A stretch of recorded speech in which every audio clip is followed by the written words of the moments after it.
B.Ed CET परीक्षेदरम्यान तांत्रिक बिघाडामुळे विद्यार्थ्यांचा मोठा खोळंबा झाला असून डॉक्टर बाबासाहेब आंबेडकर कॉलेजमध्ये ऑनलाईन परीक्षा केंद्राबाहेर प्रचंड गोंधळ पाहायला मिळाला।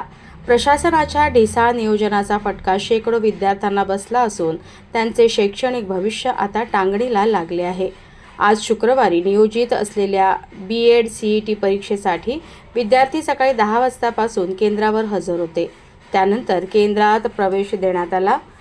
परीक्षेला सुरुवात झाल्यानंतर अवघ्या काही वेळातच सर्व्हर डाऊन झाल्याने सर्व संगणक प्रणाली ठप्प झाली।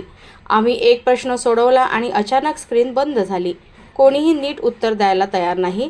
आमच्या करिअरचं काय, असा संतप्त सवाल विद्यार्थी उपस्थित केला।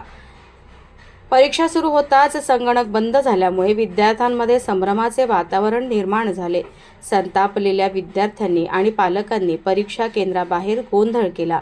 CET सेलच्या या भोंगळ कारभारामुळे विद्यार्थ्यांवर अन्याय झाल्याचा आरोप केला जात असून या प्रकरणाची सखोल चौकशी करण्याची मागणी आता जोर धरत आहे।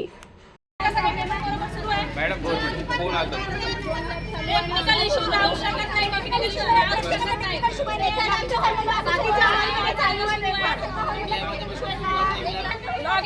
लॉगिन केलं काही मुलींनी, मी पण केलं स्वतः। टाइमर सुरू झाला आणि बंद पडत आहे। एक क्वेश्चन येता आणि कनेक्टिव्हिटी फेल दाखवत आहे, मग आणखी रीलॉगिंग असं कधी होते का? वारंवार होतं। एक इन्व्हिजिलेटर नाही तिथे आमच्या लॅबमध्ये, कोणी लक्ष द्यायला तयार नाहीये। आणि ऑलरेडी यांना माहित होतं की ती लॅबमध्ये कॅम्प्युटर खराब आहे, तरी पण सुद्धा त्यांनी तिथे रोल नंबर देऊन ह्या विद्यार्थ्यांसोबत यांची फसवणूक केली बाहेर गावून आलेले विद्यार्थी आहे, चंद्रपूर जिल्ह्यातले नाही, बाहेर जिल्ह्यातून आलेले विद्यार्थी आहे।